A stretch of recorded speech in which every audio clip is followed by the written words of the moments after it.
My third time to the ECO conference, but this year, the 2015 is, I don't know, but it's better and better. And in my third time in the conference, it's like the door is open and I learn so much.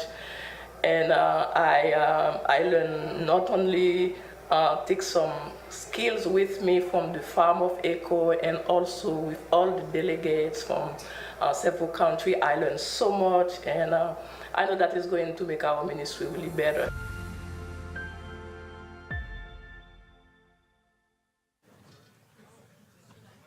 Dr. Matthews currently teaches engineering technology in Diablo Valley College in California. Joel's research focuses on indigenous agricultural innovations in West Africa. His interests include anthropology, agroforestry, African language and culture, and appropriate technology. Dr. Matthews has been an active ECHO network member, providing community development insight through ECHO Community Forum posts, and recently writing an ECHO Development Note article. And I just want to say, Joel, we really appreciate the engagement that you have had with ECHO over the years, and especially recently on ECHO Community. And so we just want to thank you for that and want to welcome you to the stage.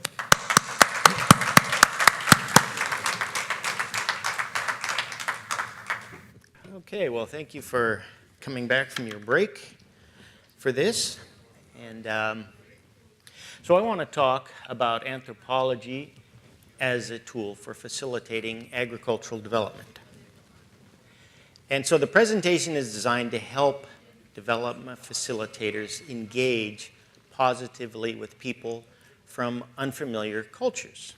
And I've kind of been noticing a theme here. I've already been to several presentations that my presentation is going to merge with them, particularly Tim Albright and Karen Stouffer. This is going to merge with that. And I didn't know what they were doing, so this was like kind of a surprise. So this presentation is based on two articles, one from the Journal of Human Development Capabilities in 2017, and then the one that Brian mentioned from ECHO in 2018. And so if I just start out giving you the basic categories of the three things I want to talk about. First, I want to just share a little bit about my development background in Africa, because I think it's important for you to know where I came from, the types of experiences I had, because of course that shapes my understanding of how the world works, as that's how we all function. So that'll help a bit. And then I want to talk about some foundational social science concepts. So these are the concepts I think that are important to grasp before you can really start using social science as a tool to help in community development. And then for the last part, I want to actually talk about how to put the tools to work. Okay, so so I worked in West Africa for about 15 years, and so the country of Niger, which you see in the circled region, is mostly Sahara Desert. And just a thin band along the bottom in the Sahel region is really possible to do much agriculture or animal husbandry. And so that's the zone that we were working in. A very difficult and challenging area for the farmers who eke out an existence there. So this house was where we basically started our base of operations. So my wife and I raised our 3 kids here in this house, and it was an adobe, in other words, burnt clay brick house. It was built in 1952. And so we found the house, and it was abandoned when we found it, so we were allowed to move in, and that is where we basically lived. And the neat thing about it, it was actually in a rural village, and so that allowed a lot of interesting interactions. So zooming out a little bit, you can see the 10-acre experimental farm that I lived on. And we also had 2 other experimental farms scattered around. But the neat thing about this space is it had the lowland flooded area. Oops, wrong button. It had the lowland flooded area, so we could do bananas and papayas and guavas and fish ponds and all the things that need water. And then the upland area allowed us to play around with, pulses and various grains. And so it was a great spot. And also you can see the live fencing that I was working on, and that was a big part of what we were trying to do there.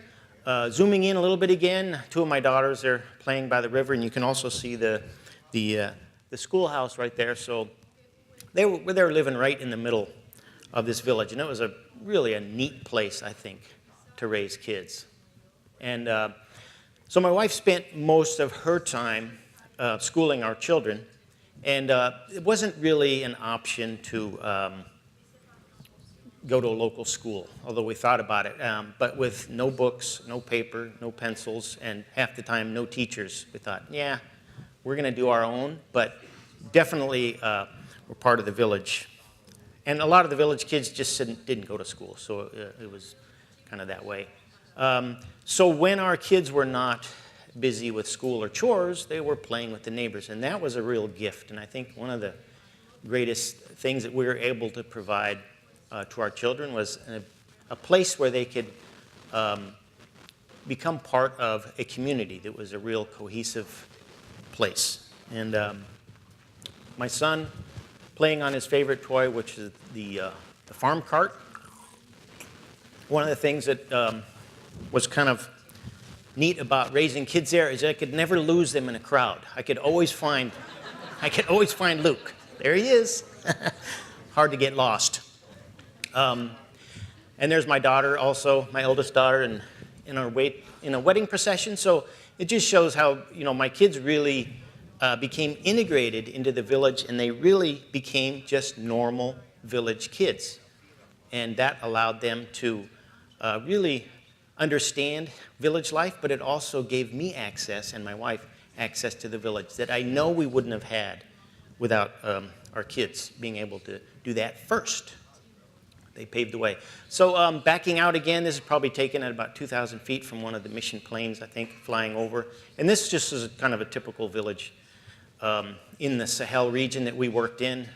You can see the grain storage facilities there. You can see the compounds surrounded by their mud walls, the trails fanning out in all directions. You can see the hot, dry, sandy conditions, which made it really difficult for farmers. It was a really challenging place.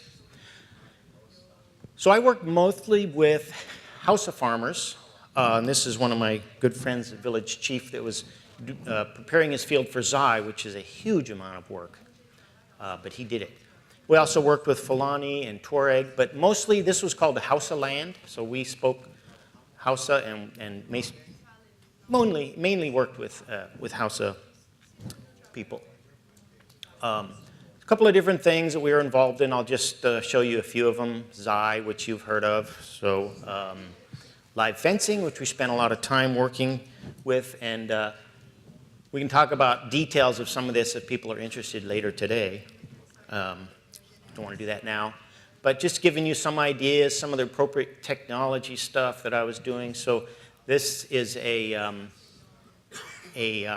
mulch chopper that I developed because we were trying to encourage farmers to mulch with their millet stalks. But what would happen is at night the women would come and just scoop up huge bundles of it and take it off to market. And so they couldn't really mulch. So this kind of devious, but it kind of chopped it up into little bits, and they couldn't do that. So that was the point of that.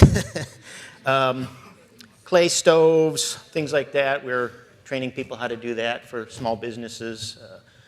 Farmer-managed natural generation, and if you've heard of that, you've probably heard of Tony Ornato, because he basically pioneered that. And so we worked together on this for 10 years, and then when he moved on, I basically took over the project. So elephant grass, honeybees, water pumps, you name it. We were just trying to find anything that the people were interested and wanted to do, we could help them with. Lastly, in terms of background, I guess you should mention famine relief, because when you're in an area that is drought prone, it's definitely going to be also famine prone. And every couple of years we had to do this. And so we tried to do famine relief in a way that didn't create dependencies, and that's tricky. We can talk about that later today too if people want to. So now I want to go on to some of the basic social science concepts. And this would be a legitimate question to start out with, I think. Why are the tools of social science needed for this? Well, if I were to give like a one-paragraph condensation of it, I would say because development facilitators often report that cultural misunderstanding is one of the key issues that they have to grapple with that prevents them from really doing their work, prevents them from being effective. And I've been hearing this in several other talks today, so obviously this is seems to be a relevant issue. So we're going to talk about that, how to address it.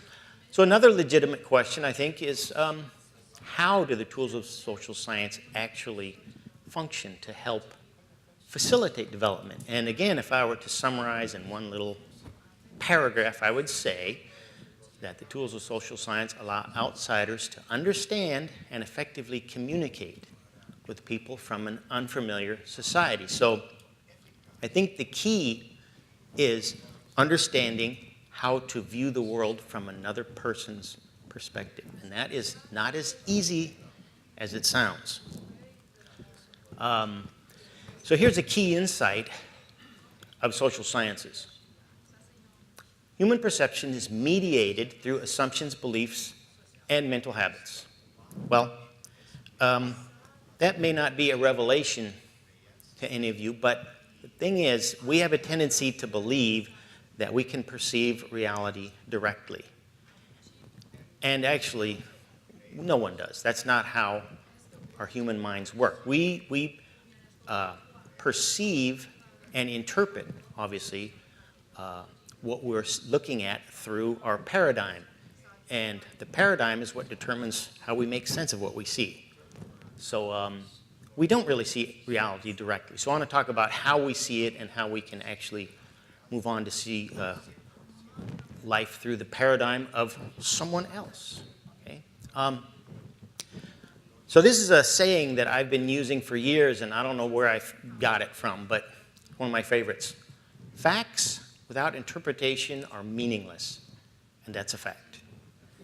And I say that a lot because it's a short little memorable thing, but I think it's really important because I hear people saying all the time, the facts speak for themselves.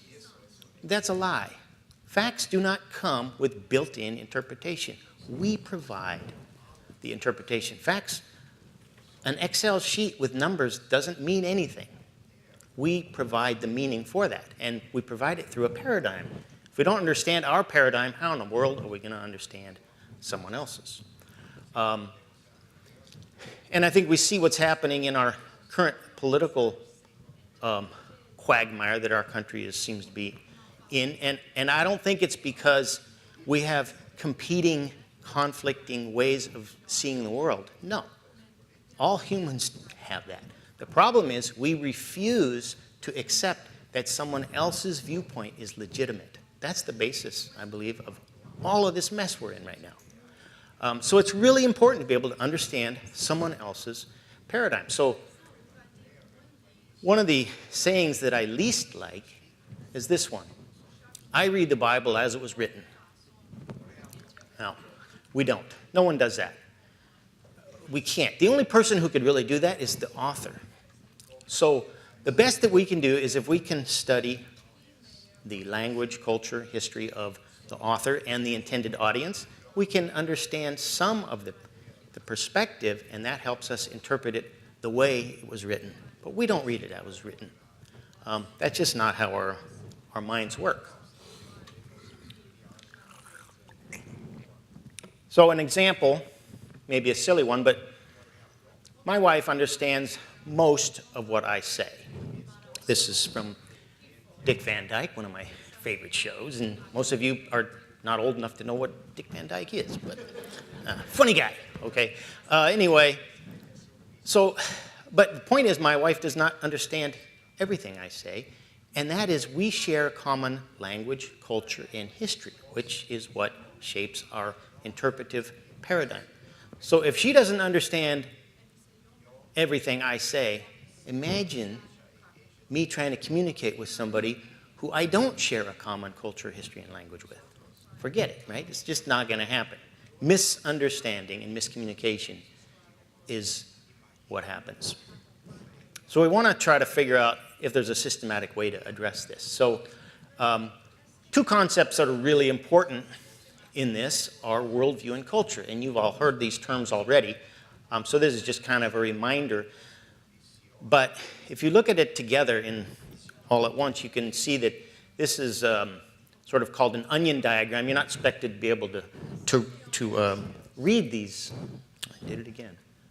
You're not expected to be able to read all those things on there. The point is to see that worldview exists in the center, in the core, and culture is an expression of worldview. And so there's some core beliefs, and so worldview consists of our basic assumptions about reality. What is reality composed of? Is the world real? Is it an illusion? Well, some people think so. And then culture is an expression of worldview assumptions. So let me give an example, make it a little more concrete if I can. So here's a typical worldview issue. Secular Western educated adults typically assume that the world functions according to orderly laws. Okay, so most people would say, yeah, of course it does. But not everyone shares that assumption, and that's what we have to understand. So if I could talk about, say, two cultural manifestations of this world value belief, it would be one, we believe in planning. What do I mean by that? Well, don't you have a calendar? You plan your day, you plan your work schedule, you plan your holidays. Not everyone does that.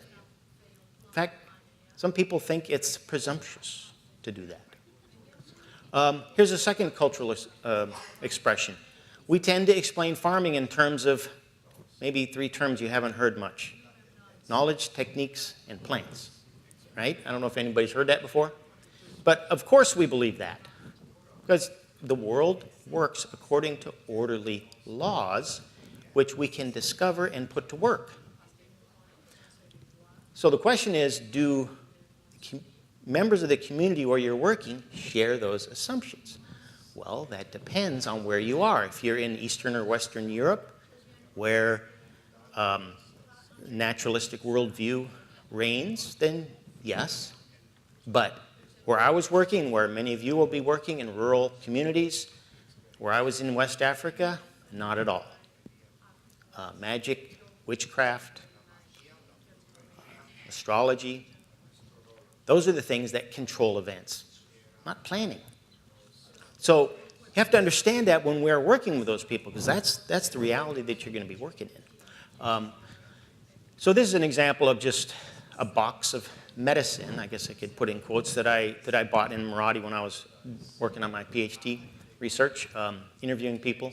And the reason why I show this is because this sort of underlies the fact that a lot of West African farmers believe that one of the things that prevents their crops from being successful is social disharmony and malevolent spiritual forces. And those things combine to destroy. And so one of the fears that farmers have there is that a jealous neighbor is going to bury something in his field, which then will prevent the plants from flourishing. So that's a major concern. Now, it's tempting for development workers, people from the Western secular contexts, and missionaries as well, to rush to say, you know, you don't need to fear magic because it's not real, okay? The only thing that's real are atoms molecules. Those are the only real things. Well, I'm not prepared to say that. And the years that I've spent in West Africa and the things that I've seen, I'm not going to tell anybody that witchcraft is not real. Now, I don't think Christians need to fear it, for sure. But I'm not going to say there's nothing there. I've seen a lot, okay? But the point is not really, is their interpretation of reality correct or not? The point is, do we understand? And we probably don't. So that leads to, I think, an important doctrine, I guess I could say, of cultural anthropology, which is this: all perception is relative. And I already said that, I think, in so many ways, but it needs to be, I think, affirmed and reaffirmed. In other words, there's no single culture can claim the correct interpretation of reality. And Paul Hebert deals with this, the missiologist, this way. He says that God's conception of reality is the capital R reality. Or you could say his perception of truth is capital T truth. It's the real thing. But we cannot perceive that directly with our limited human ability. The best that we can do is through an interpretive framework, we can view the capital R reality, but it becomes small r when we see it. And truth becomes small t truth. We don't have the truth. We try to view it and understand it, but we really don't have that capital T truth. No, we can't claim that. So one of the ways to think about it, too, is to look at perspective and see that one of the ways that I could talk about it is say that God is omnipresent, spirit. God sees all things at once. So we don't have that perspective, and we can't. So as a human, I have to stand at a particular vantage point and observe, let's say, this temple, and it looks a certain way from my point of view. And no doubt I'll be talking with someone else who's looking at the same temple from this vantage point and saying, no, it's not what it looks like. I'll tell you what it looks like. I can measure it. I can prove it. Okay? Well, that's a fruitless discussion, because what I need to do is get up and walk over here to where this person is and say, I see what you're saying. From here, it didn't look like that, but now I can see. So we only see a small part, don't we? And we have to see it from a point in space and time. God sees everything. So we can't have that. Obviously, we can't.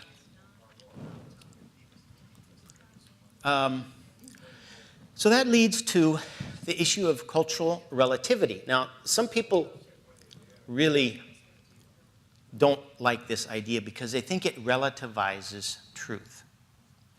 And I don't think so. What it does is it relativizes our perception of truth, and that is appropriate. It does not relativize God's truth. It relativizes our perception of that. So it forces us to acknowledge that other ways of being and doing can be as valid as our own. Now, these two pictures, I didn't take either of them, but you can imagine that you would not expect a white American woman from Milwaukee to go and take her one-year-old baby to, let's see, Tanzania, and show these women the proper way to carry a baby, right? I mean, that would be dumb. No one would think that. But yet, that's the kind of stuff that we do without realizing it. And why do we do that? It's because deep down inside, we really think that we got it. We see the world as it really is. Other people don't. So consequently, the way we do things is the right way. And that is why it's been so common in development world for people coming from a particular paradigm, whether it's Britain or the US, Australia, to say, you know what, in so many words, let me show you how we do things, because we figured this stuff out. I mean, the most powerful country in the world, economically, possibly militarily, we've got this figured out. So let me just show you how we do things. Now, we're not that crude, but in a way, that's what people are doing. And what we're doing is saying, you know what, it's not relative. We know. We know how the truth is. And, well, I'm sorry to say we don't. So important to come to grips with that. So with that background, I just want to move on to the last part of this, which is the ways to use these tools. Once you really do believe and grasp the fact that perception is relative, my perception is relative, then we can start to put these tools to use. So I'm going to talk about 6. And now, I know that not all development workers are going to be able to put all these into practice because, well, this is as an anthropologist would see it. So this is the system that I used, but oops, keep doing that. These 6 things, you're not necessarily going to be doing each of those yourself, but someone has to. Now, chances are you're joining an existing organization, and so you're not starting from scratch. Someone has already done pre-field investigations, they've done discussions with professionals, they've done all these things, and that's why the project is functioning, and that's why they know something. If no one was doing this, they would not know what's up, that's for sure. So someone's doing it. Now, if you're going to be going into a pioneering situation, then you're going to have to start this from scratch, and it's going to take some time, but there's no shortcut. But most of you, I think, are probably not starting over somewhere where it's not been done. You're joining something. So a couple of things that I think are helpful if you're going to start with some pre-field literature. A general anthropology text, I think, is good because it just gives you a basic understanding of the social science concepts that you're going to need, tools that you can put to use. So specific field techniques, for example, which I'm going to talk about a few of these, participant observation and things that are really important to learn what's going on. And these books you can get, like a community college text from the year 2000. I mean, hasn't changed. The basic social science concepts hasn't changed. I mean, publishers want to put out a $200 book every year, but the fact is it's the same, really. It's the same stuff. There's new stories and new pictures. So get an old book for $10. That's what I would do. And just go through some of these basic things so you're familiar with. Another aspect of literature that I would want to make sure I'm familiar with is general development. And so probably one of the most often cited would be Robert Chambers, and I believe that book is probably in the bookstore. And this is what I would call a classic. It was written in 1983. Now, some people ask me, they say, well, gee, that's pretty old. I mean, you're not really keeping up with what's current. Well, fact is, the stuff that Robert Chambers was writing about in the 80s, we're still not doing. He's been pounding his desk for years and years and decades. I've heard him speak in Kenya and other places. And it's like, we're not doing it. So no, it hasn't really changed.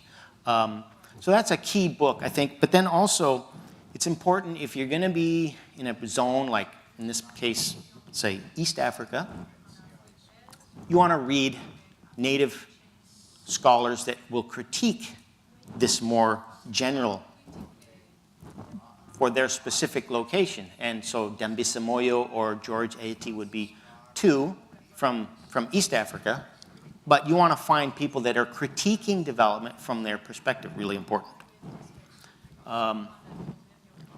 Then I would make sure you pick up something, at least a couple of articles or something about what's gone on in the region where you're going to be working, because what I've seen is so many people coming to an area all excited.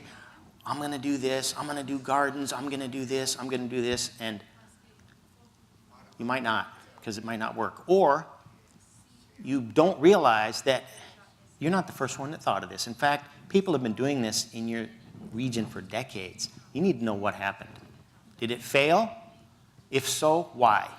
You don't want to start over again, because they're going to look at you and say, doesn't this person know anything? We've been doing gardens for 20 years, and he thinks he's bringing this now? So we need to know. We need to be familiar so that we don't do that. Then if you can find development professionals to talk with, that's awesome. So it can be a missionary anthropologist, it could be agriculturalists, it can be USAID people. But it's not important that you understand all the details of the project. But what's really important is what went wrong, what went right, and why. And all of these are going to be based on assumptions, and usually erroneous assumptions. We all come to a new place, assumptions based on where we've been. And that's how we try to make sense of the world, but it doesn't work because those assumptions are incorrect. So really our success hinges on being able to identify our faulty assumptions and correct them. And that's not as easy as it sounds. Really hard to do. So one of the tools of social science, my favorites, is participant observation. And so this is really a way to understand what's going on, sort of a learn by doing approach, which we've been talking already in this conference. And it involves really immersing yourself to such a degree that you sort of become invisible. So when we first arrive in a village, we always raise a cloud of dust wherever we go. And that's not a way to get anything done, because when you're the local celebrity, you really can't get anything done. But once that cloud of dust has settled and people stop noticing you as somebody to take note of, then you can really get some work done. But that takes time. All this stuff takes time. So establishing legitimacy takes time and effort. And I would say probably one of the most important messages that I could say is that don't be in a hurry.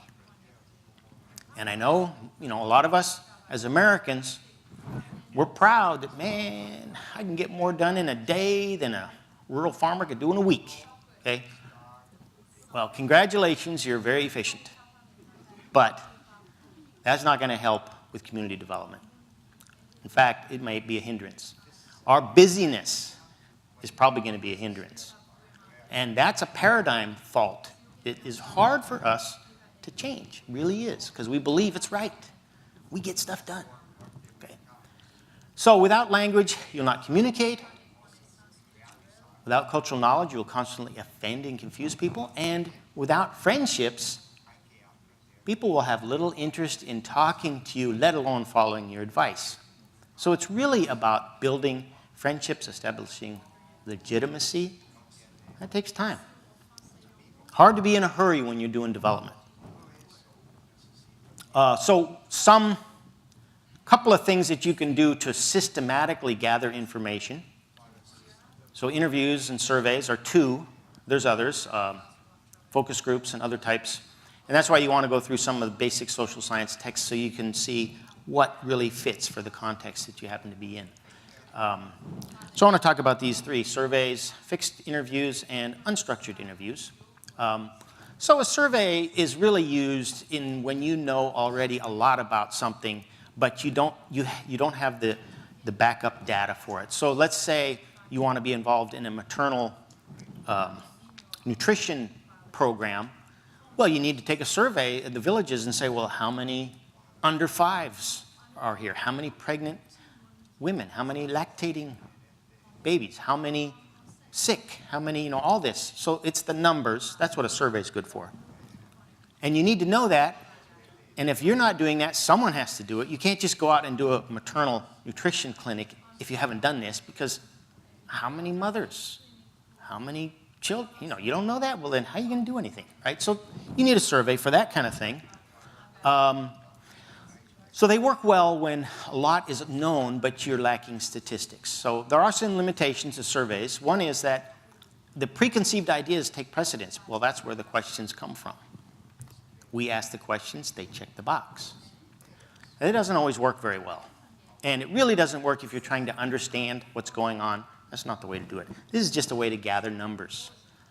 But if you really want to understand something in a deeper level, you're going to have to do something else, and that's really going to have to be narrative.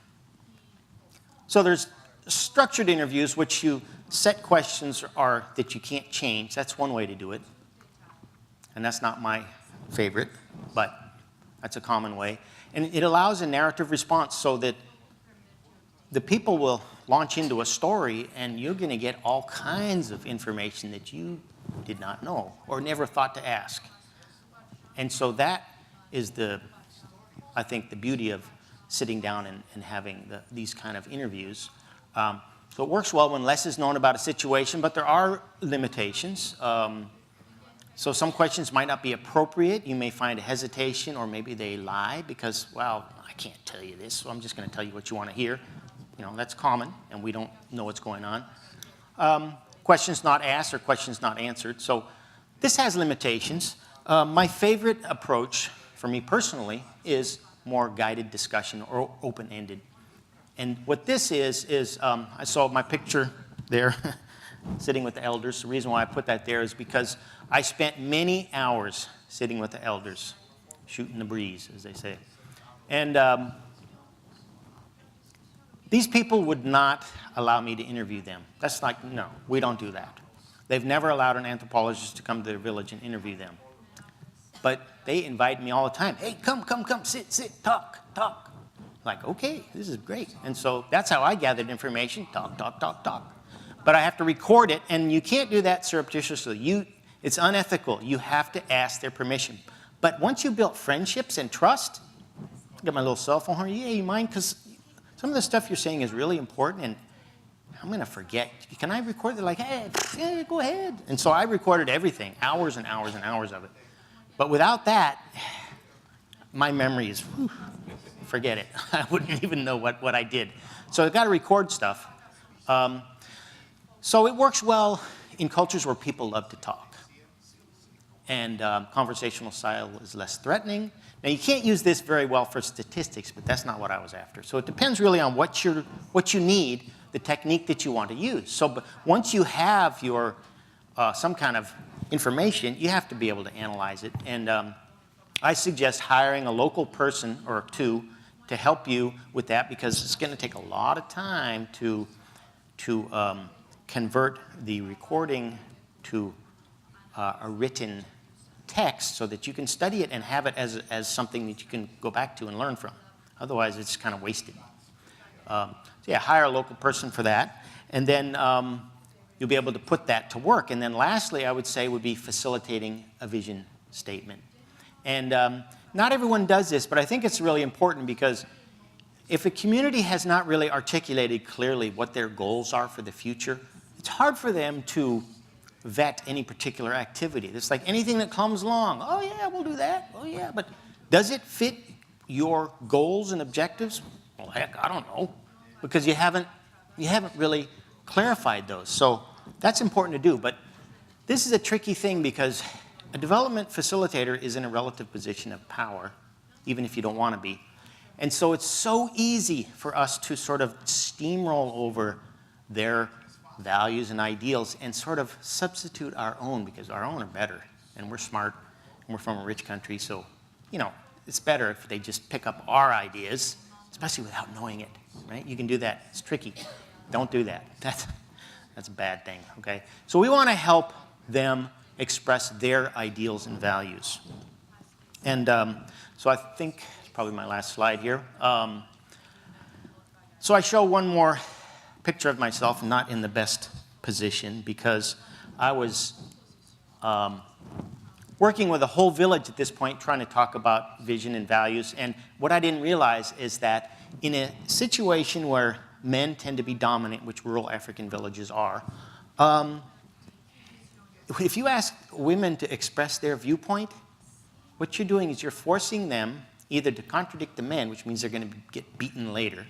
Chances are they're not going to do that. They're going to parrot what the powerful have already said. So what you just done without realizing it, what I just did without realizing it is I reinforced those unhealthy power structures, because I asked the women to speak, and what did they do? They affirmed what the powerful men said. Bingo, you just reinforced that power structure which oppresses them. So in that case, what I would do is really, you want to meet with those other groups separately and help them work through something independently of the men, because at least in my experience in West Africa, the men take everything from the women, and the women are left on their own. So I tend to work with men and women separately, but that really depends on the society. Every society is different. So I think that's basically it. That's what I wanted to say, and that's what I want to talk about. And lastly, I guess I could talk, just mention a couple of my favorite books.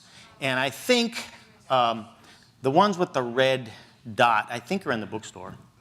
I asked for a couple of them to be put there. Some of my favorites. So E.F. Schumacher, if any of you have not read him, that is a must. You must read E.F. Schumacher, especially Small is Beautiful and Guide for the Perplexed. I know people always say this will change your life. Seriously, this one, Guide for the Perplexed, it will. Okay. Wendell Berry, another one of my heroes. Paul McKibben, this is an awesome book. Deep Economy, really need to read that. Brent Myers in general anthropological approach to development, excellent. And then these two from Paul Hebert, the missionary anthropologist. Okay, so, and then today, I suppose, and I don't know if this is right, but we're supposed to have like a thing where we can talk about some of these issues from 1:30 to 2:30. Okay, so that's it for me, and thank you.